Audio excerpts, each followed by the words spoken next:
What's up? It's your boy DonnieC, and I'm back at it again with the back at it again, ready to talk about some new stuff going on in pop culture. Before I begin though, make sure you like, comment, and subscribe to a nigga page, honey, so that I can get them views up and I can get a check, because I don't like doing this for free. Okay? So anyway, there are two things I want to talk about this week. This week has been crazy. It's been so much going on this week. This is the week of, what week is this? So the week started off with July 19th. And it's just been back to back to back to back. In my Drake voice, back to back. Drama and news and excitement going on. But if you know me, you know that two things I am is a hottie and a barb. So since I'm a hottie, I'll start there. I'm more of a barb, but you know, Megan's story gonna be real short. In the words of Megan. So this situation with Megan is very interesting to me because being shot is not fun. I've been there. I know what that feels like. I know how traumatic that is. I did not want to sleep alone for a long time. I'm glad that I lived with my mother at the time that it happened, because had I had to sleep alone in my own apartment, I probably would have been crazy. I just didn't feel secure, even with people in the house, but it helped. But to relate that to Megan, I was shot randomly by someone who I do not know. I can only imagine being shot by someone who says they love you and they care about you and they're trying to establish a relationship with you. That just ain't the move.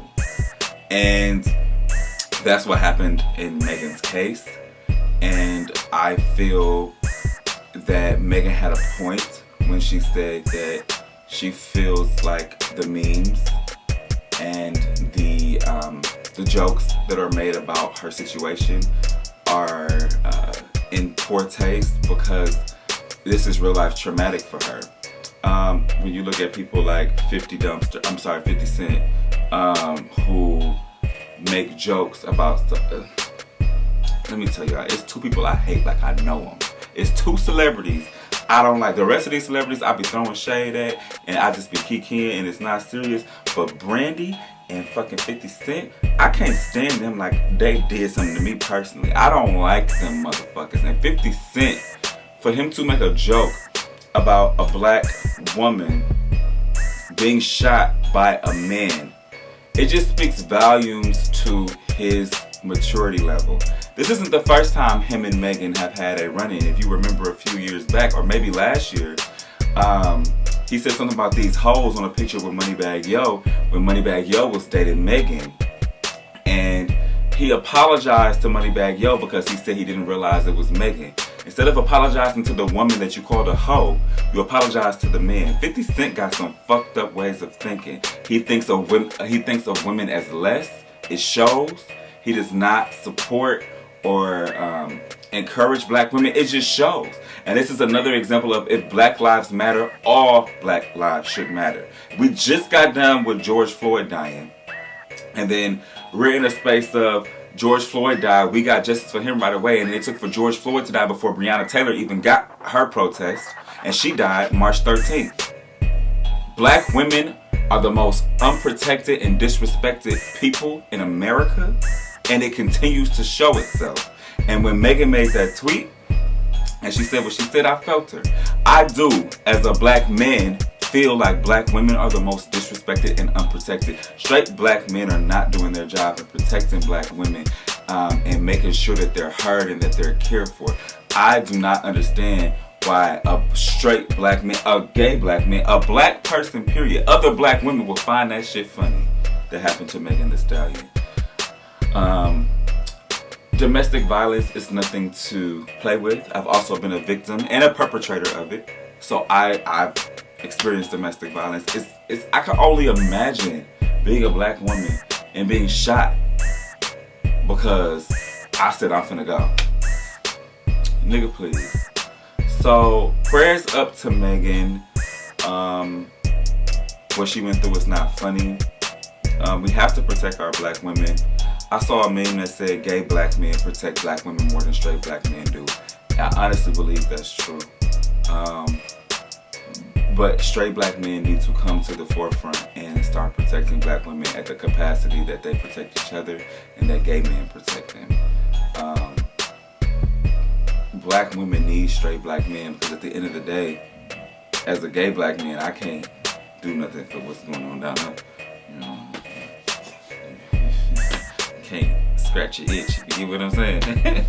And I feel like as a black woman, you would want someone to sleep with, to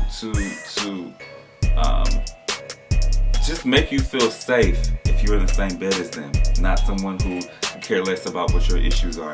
And that's not to say that every black woman needs a man, because that's untrue as well. This is for those of y'all that are with men. But those of you that are not, those black women still need protecting too, even if you're not with them, like when they go through stuff publicly. It's been a lot. It's been a week. But prayers up to Megan, and here's to making sure that Megan makes a speedy recovery to the gunshot wound in her foot. And she said there were multiple, so hopefully wherever else she was shot, sis will be okay. Here's to that. Into lighter news, the homegirl Nicki Minaj. Anybody who knows me knows I'm a big barb. So I woke up on Monday and I turned on my phone. I said, bitch, she was in the bathroom brushing his teeth. I said, bitch, Nicki Minaj pregnant. This is me in the room on my phone. Nicki Minaj pregnant. Mind you, the person who, ooh, bitch, I'm ashy. I'm gonna have to get some lotion before I start using these hands again. Can you give me some lotion? Welcome to the rest of this video. But we keeping that part in though, because I'm just that real. Yeah. Thank God for that lotion. What was I talking about? Oh yeah, Nicki Minaj and her pregnancy chat. So yeah, I was in the bed on my phone. He was brushing his teeth because he was about to get the fuck out of my house. Because you know what I'm saying, they think I love him, but I love him more. I gotta get the fuck out. But so he's not a Nicki Minaj fan, this particular guy that was over. So when I found out, I was like, oh my God! He was like, what's going on? He came from the bathroom, and I'm already in the doorway because I'm running to tell him like, Nicki Minaj is pregnant. And I already knew what his response was gonna be. He was like, oh my God. So then he was like, he got on his Facebook. He was like, yep, I'm staying off Facebook for the day. That's all I see up and down my timeline. Just this bitch is pregnant. You Nicki Minaj haters really hate her. That means she's doing something right. Anyways, congrats to Nicki Minaj on her pregnancy. When I say that this was a moment for the Barbs, it was a big moment for us. Because we've heard Nicki Minaj talk about wanting a family in detail since the Pink Print. Since before the Pink Print was released. She's talked about it in My Time Now again, where she said that, you know, she wanted to have a family by her 5th album, and sis spoke her stuff into existence. She also said that she wanted to be married before she had kids, and she spoke that into existence as well. So this is why I say the tongue is powerful. Be careful what you speak over your life. That's why, just a little sidebar, that's why I don't believe in saying that I can't breathe thing when I'm at a rally or a protest, because I do protest. I'm not saying I can't breathe, because I believe that speaks power over my life. I can breathe, and I want to continue to be able to breathe. So I'm not going to say I can't breathe, because that is power in the tongue. So you have to be very careful what you say. Stop telling yourself what you can't do out loud. It's okay to think it, but what you say out loud is what you manifest. So you have to make sure that whatever you say out loud is something that, even if you feel like you can't do it, say it out loud so you can manifest it into your life, because the tongue is powerful. And Nicki Minaj proved that by saying she wanted these things, and now look how it's all happening. It's all happening for her. In the name of Jesus. He's coming on. The Spirit of the Lord is here. I feel it in the atmosphere. No, stop. But, no, so sis had her baby. And, I'm sorry, she didn't have her baby. She announced her pregnancy. But if I'm being completely honest, this baby as a fan puts me in the mind frame of what the 5th thing gonna sound like, right? Because as much as I love Nicki Minaj, I would love some versatility from her.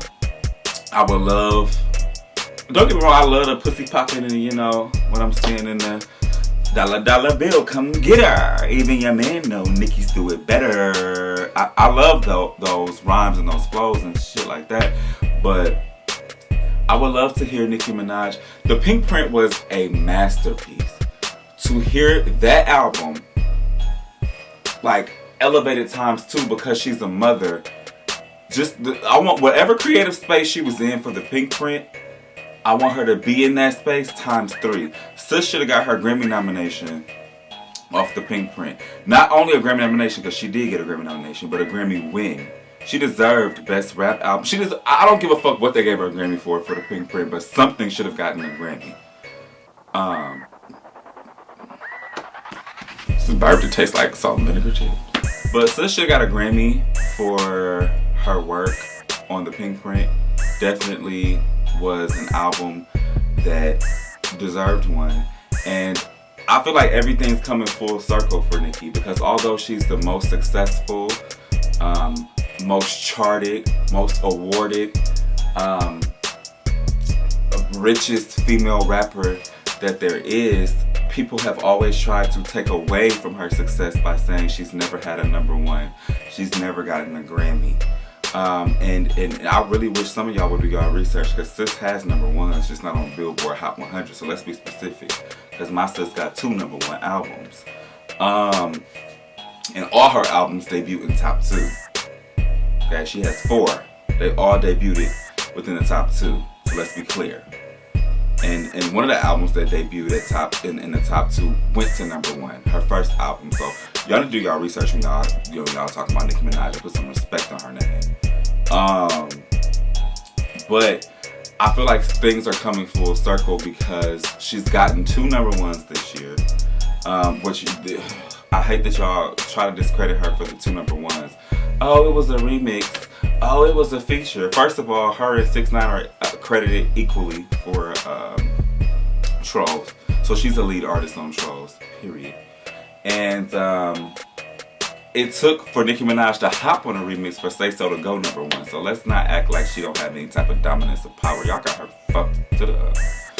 But I feel like things are starting to become full circle because she has her #1s this year, multiple #1s now. She could say she has more than one, even though ain't nobody matching her plaques though. Cause Playboy, nobody matching them plaques. She got plaques for probably every song she ever put out.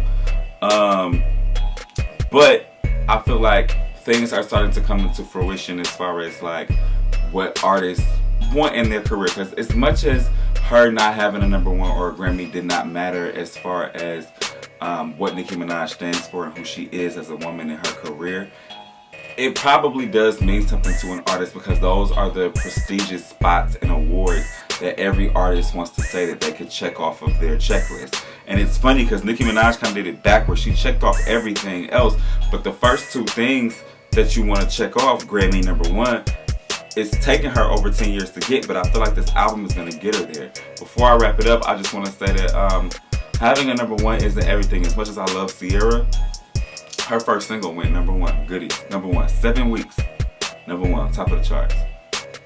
Although Sierra is an integral part and an important piece of the mid-2000s and late 2000s,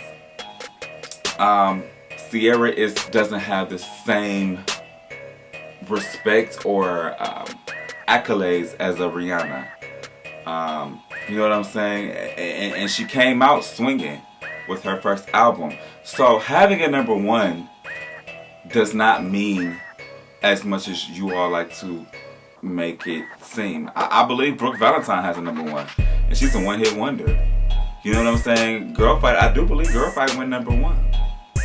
So we have that song, but it doesn't stand the test of time. I would rather not have a #1 and have released music that, if I hear Moment for Life right now, when you hear that beat, how it starts up, you know it's Nicki and it takes you back to a place. When you hear Roman's Revenge, you know that beat, it takes you back to a place.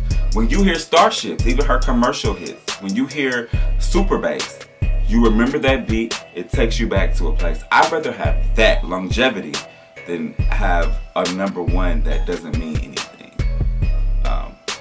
So y'all not gonna discredit my good Judy. Y'all got her fucked up. And yes, I just used Cardi's sound to validate the Nicki thing because I can do that because Nicki is queen and Cardi is her son. Next case. That's it. That's all. Thank y'all for watching. I hope you enjoyed this video. I'm gonna be back at it again with the back at it again pretty soon. But in the meantime, keep y'all ears to these streets so I can get some topics about what I should talk about next. Because it be so much going on. 2020 is like a... You think that since everybody's supposed to be quarantined when shit be going on, but it's like back-to-back shit. Like what's going on? It's on Tory Lanez. Fuck your little short ass. And why your mama name you Daystar? It's always the gremlins that shooting motherfuckers and mad. This little short, but fuck you, Tory Lanez. Okay, you done shot my fave. Fuck you. I meant to say that earlier in the video. Fuck you. And your mama. Cause she gave birth to your Daystar. She should have named you Night Angel with your evil ass.